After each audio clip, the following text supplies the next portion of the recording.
बिहू नृत्य और सत्रिया नृत्य के बारे में हम लोग आज पढ़ेंगे। बिहू नृत्य के बारे में हम लोग आज पढ़ेंगे, ठीक है। सत्रिया और बिहू नृत्य। हमारा भारत एक छोटा सा देश है। कैसा देश है? क्या है? बड़ा देश, विशाल देश है। और यहाँ तरह तरह के सुंदर रंग बिरंगे प्राचीन और जीवन से भरी संस्कृति पूरी दुनिया में जो है वो क्या होती है? अनोखी है, प्रसिद्ध है यहाँ की, है ना। भारत के प्रत्येक स्थान का नृत्य, संगीत, कला, खान पान, भाषा, पहनावा, ये सब जो है पूरी दुनिया में प्रसिद्ध है। और ये इतना मोहक है कि सारी दुनिया बहुत, है ना, दुनिया के लोग यहाँ पर एक बार भारत देखने जरूर आते हैं और खींचे चले जाते हैं और देखते हैं कि भारत में इतने सारे, है ना, राज्य, इतनी सारी सभ्यताएं, इतनी सारी संस्कृति, इतनी भाषाएं, इतने त्योहार, और वो इतने मनमोहक है कि लोग यहाँ पर खींचे चले जाते हैं देखने के लिए। तो उसी में आज हम उस पाठ के तहत पढ़े सत्रिया और बिहू नृत्य, जिसकी लेखिका कौन है ना।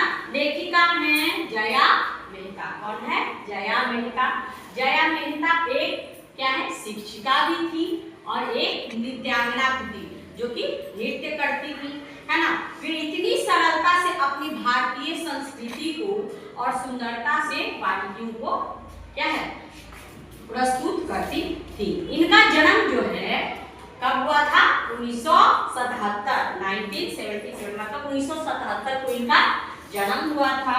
और इनकी एक पुस्तक जो है नृत्य कथा, है ना, यह पाठ जो अभी हम लोग पढ़ेंगे ना, सत्रिया और बिहू नृत्य, तो उसी पाठ से लिया गया है, नृत्य कथा से, जिसका हिंदी अनुवाद शिवेंद्र कुमार सिंह ने किया है और चित्रांकन, है ना, सुरुबा नतलिया ने किया है।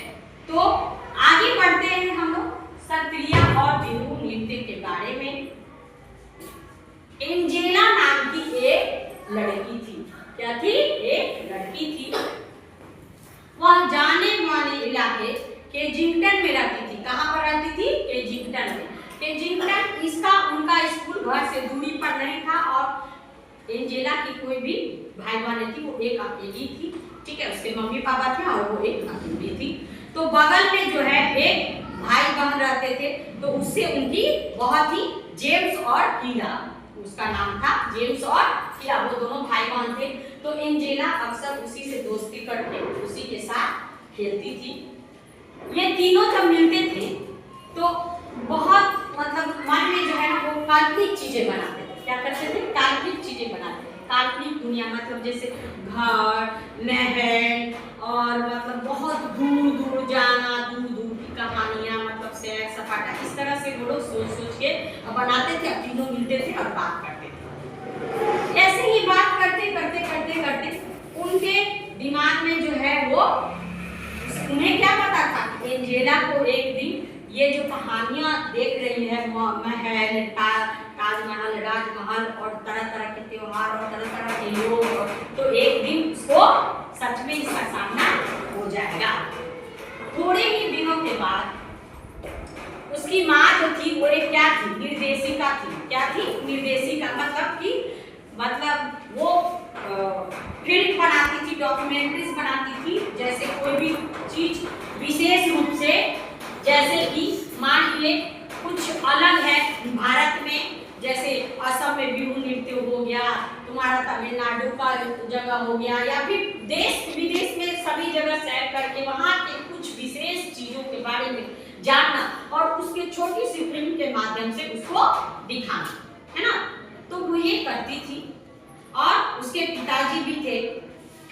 तो दोनों जो है एंजेला, उनको बसंत के महीने में उनको जाना था इंडिया। तो इंडिया जाने का प्लान बना। एंजेला की माँ ने जो है वो बनाया उसका प्लान, और उसके स्कूल से, क्योंकि स्कूल में पढ़ती थी तो छुट्टी लेकर के जाना उतने दिनों के लिए, महीना दिन तो कम से कम, है ना, चाहिए। तो उसके लिए क्या किया उसने, है ना, उसकी मम्मी ने उसके स्कूल से परमिशन लिया और लेकर के वो भारत के दौरे पर निकल पड़ी। जल्दीबाजी में बनाई गई थी योजना, लेकिन सब कुछ अच्छे से हो गया और वो है ना सबसे पहले लंदन से कहाँ पहुंचे, नई दिल्ली पहुंचे और गुवाहाटी जो है हवाई अड्डा है, असम में जगह है, शहर है वो असम का, वहां पर जाकर के है ना क्या रुकी, जब हवाई जहाज जाके रुकी वहां पर वो लोग उतरे और वहां से यात्रा के दौरान माँ ने एंजेला को असम की खूबसूरती के बारे में बातें बताई। असम भारत के किस क्षेत्र में है ना स्थित है, उत्तर पूरब में है ना, उत्तर पूरब में, जहाँ हमारा है ना हिमालय पर्वत उत्तर और इधर पूरब, यानी कि जहाँ से सूर्य जो है वो मिल करके पूरब से उगता है और उसका दिशा उत्तर से उगता है, तो उत्तर पूरब का राज्य है असम। और असम जो है वो एक समय असम नृत्य में है ना, नृत्य में बहुत ही उसके पास बहुत सारे, उस राज्य में हमारे देश में सब जगह है लेकिन असम में भी है। जब वे वहां गए थे उस समय कौन सा महीना चल रहा था, अप्रैल का, कौन सा महीना, अप्रैल का चल रहा था और अप्रैल का महीना उस समय जो है वो नए साल का वक्त होता है। उस समय वहां पर क्या होता है, वो हम लोगों के जो हिंदी का महीना होता है भारत में, तो उस समय भारत में वो महीना हम लोगों का नव वर्ष का है ना, चैत्र मास, तो उस समय वसंत ऋतु भी चलते रहता है ना, तो उस समय अप्रैल का महीना था है ना। असम में यह नए साल का वक्त होता है, वसंत के आने की खुशी में वे सभी क्या करते हैं, त्योहार मनाते हैं और बिहू नृत्य, जिसको कि क्या कहा जाता है, बिहू कहा जाता है। और एंजेला उसी रात देखने बिहू हो गए। गुवाहाटी के एक होटल में उसी शाम गांव में मलंग गए। गांव पहुंचने पर एंजेला को बताया गया कि बिहू जो है एक कृषि आधारित त्योहार है और भारत में जनसंख्या का एक बड़ा हिस्सा किसानों का है।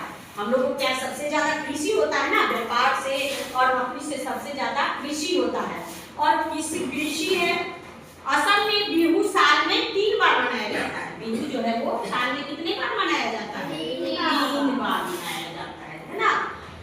ये कब कब मनाया जाता है, तो सुनो, ये सबसे पहले मनाया जाता है जब किसान है ना, जब किसान बीज बोते हैं है ना, बीज बोते हैं और फिर जब वे क्या करते हैं, धान रोपते हैं। क्या रोपते हैं, धान रोपते हैं और फिर जब वे उसको फसल तैयार हो जाती है, काटते हैं, उसके बाद वो जो नया नया फसल से चूड़ा है ना, चूड़ा चावल निकलता है, तो उससे वो उसके खुशी में वो बिहू को बनाते हैं।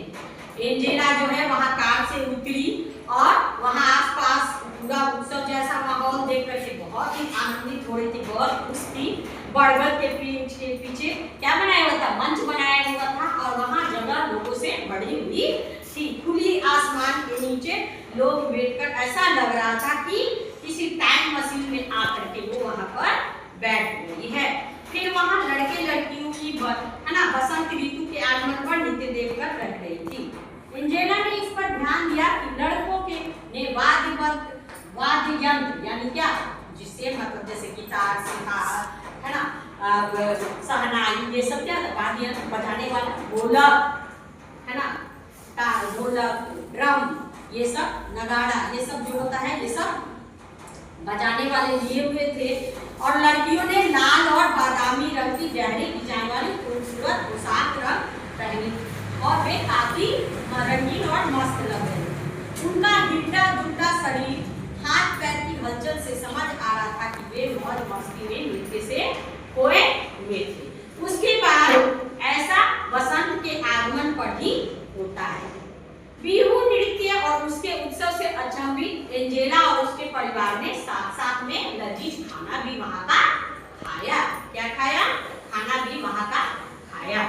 जब वे वापस लौटे तब एंजेला ने माँ से पूछा कि बिहू से कैसा लगा। जब एंजेला वहां से लौटी तो उसके बाद पूछा गया कि बताओ एंजेला कैसा लगा। बहुत अच्छा लगा माँ, फिर उसको गर्व महसूस हो रहा था कि माँ जहाँ कहाँ जाती हैं और फोटो शूट करती हैं और फिल्म बनाती हैं और उसको वो पेश करती है ताकि पूरी दुनिया जान सके कि कितनी दुनिया में विविधताएं हैं।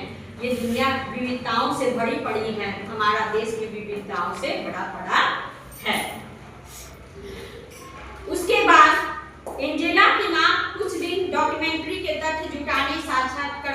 व्यस्त रही। एंजेला ने काफी सालों पर दूर से ही गौर किया।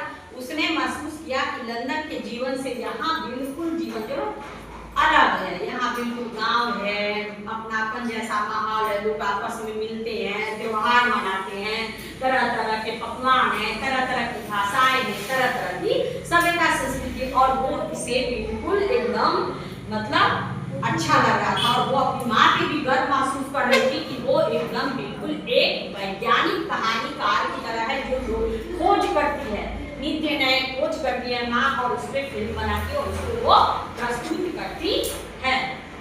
अगले दिन वे उत्तरी असम की ओर रवाना हुए, जहाँ पर सत्र यानी कि मठ होता था, और मठ में कौन लोग रहते हैं?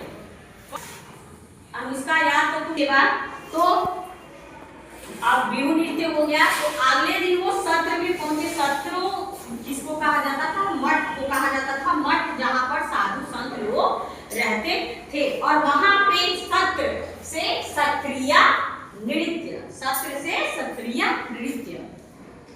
सत्रिय नृत्य का फिल्मांकन भी उनको करना था।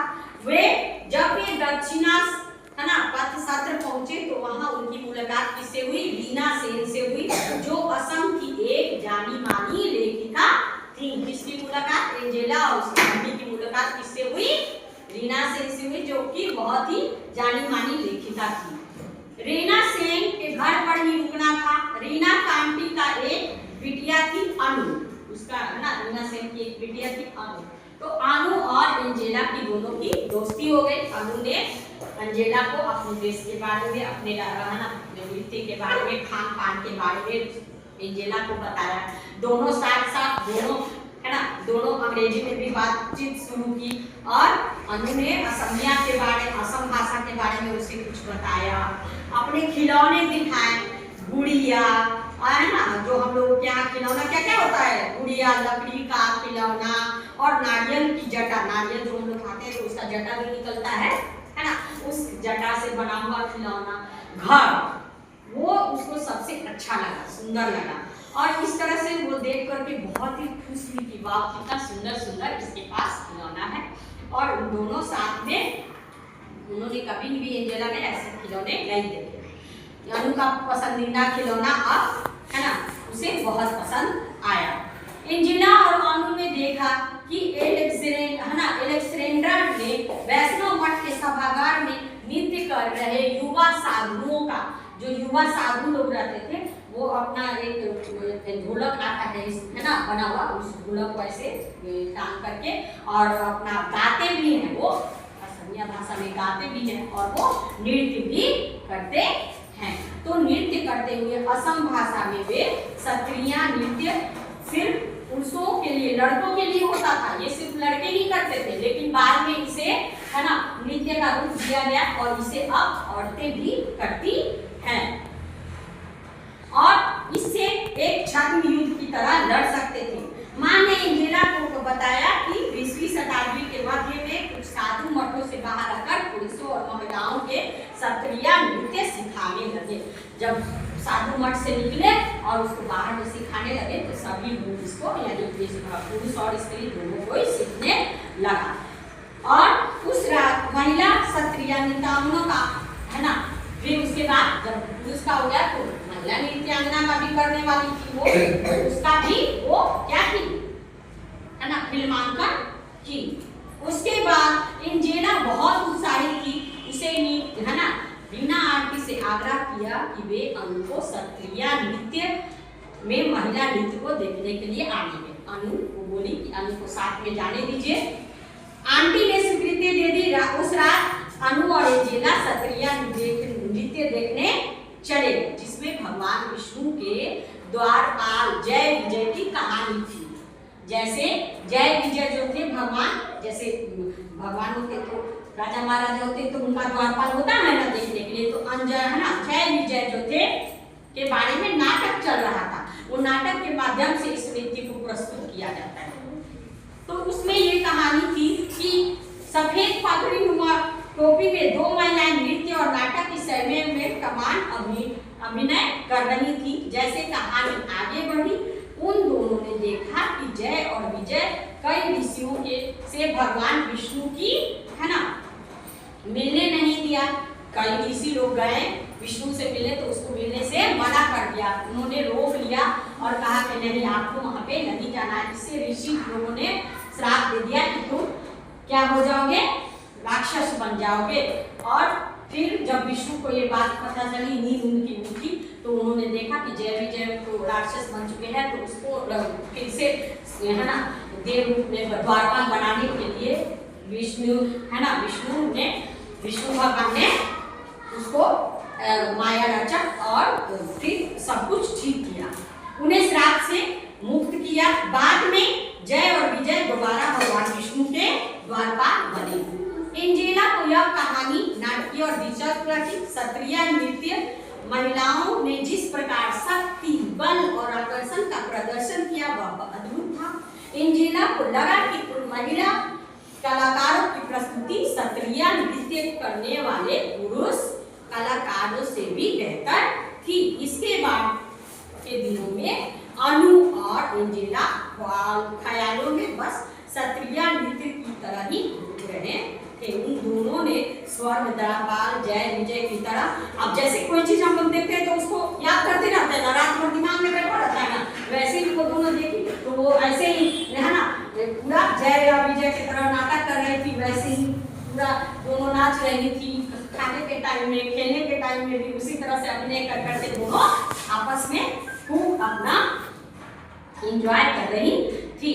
और इस तरह से बिहू की कुछ खूबसूरत मुद्राएं, बारीकियां सीखी। उसके बाद यहाँ तक कि खेलने के दौरान भी उन सभी को एंजेला ने बहुत ही खूबसूरती से संजोया।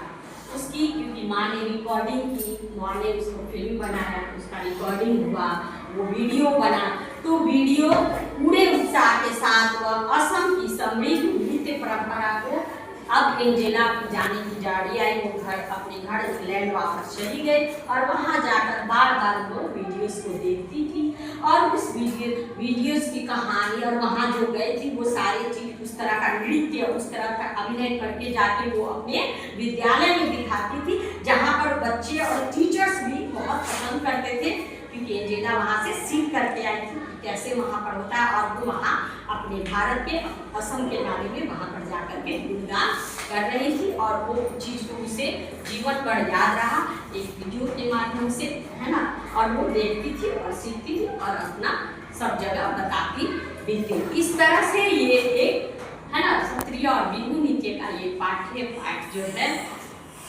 बच्चों हम लोगों के लिए बनाया गया है, जिससे कि हमारे देश के विभिन्न सभ्यता, संस्कृति, नृत्यों के बारे में हम लोगों को पता चले और हमारे, है ना, सभ्यता संस्कृति को बाहर के देश के लोग भी, है ना, ग्रहण कर सके, उसे समझ सके कि कोई भी सभ्यता या संस्कृति जो होती है बहुत ही परम रूपों से बनी होती रहती है, बहुत ही महत्वपूर्ण होती है। उसके पीछे बहुत सारी कहानियाँ होती हैं, कहानियाँ, है ना, जुड़ी होती है, मान्यताएं जुड़ी होती हैं।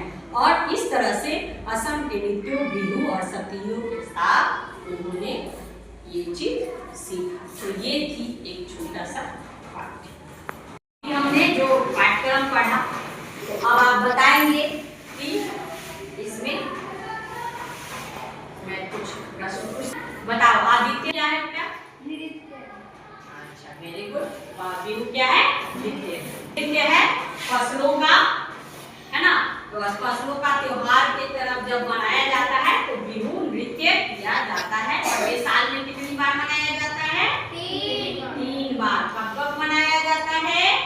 जब फसल को, है ना, बीज को बोते हैं, फिर फसल को उगाते हैं और जब फिर फसल को काटते हैं, जब फसल तैयार हो जाती है, तो ये साल में 3 बार मनाई जाती है। क्षत्रिय नृत्य नृत्य था, कहाँ पर थी? मठों का। और क्षत्रिय नृत्य कौन लोग करते थे? साधु लोग करते थे। यम युवा जो साधु थे वो लोग करते थे। है ना। और फिर बाद में ये बाहर में साधु लोग निकल कर सिखाने लगे, तो स्त्रियां भी इसे सीखने लगी और ये सब जगह फैल गया। और इसका नृत्य सत्र मठ होता था और मठ के नाम से सत्र बोला जाता था, और सत्र के अंदर किए जाने के कारण इसका नाम सत्रिया पड़ गया। तो ये बन गया सत्रिया नृत्य। तो असम का बहुत ही पारंपरिक और है ना बहुत ही अच्छा नृत्य जो है वो सत्रिया और बिहू नृत्य, और इसी से ये आज जो है वो सीखते हैं। चलिए आप बताइए, चुलबुल आप बताइए, एंजेला जो थी वो कहाँ की रहने वाली थी? इंग्लैंड की रहने वाली।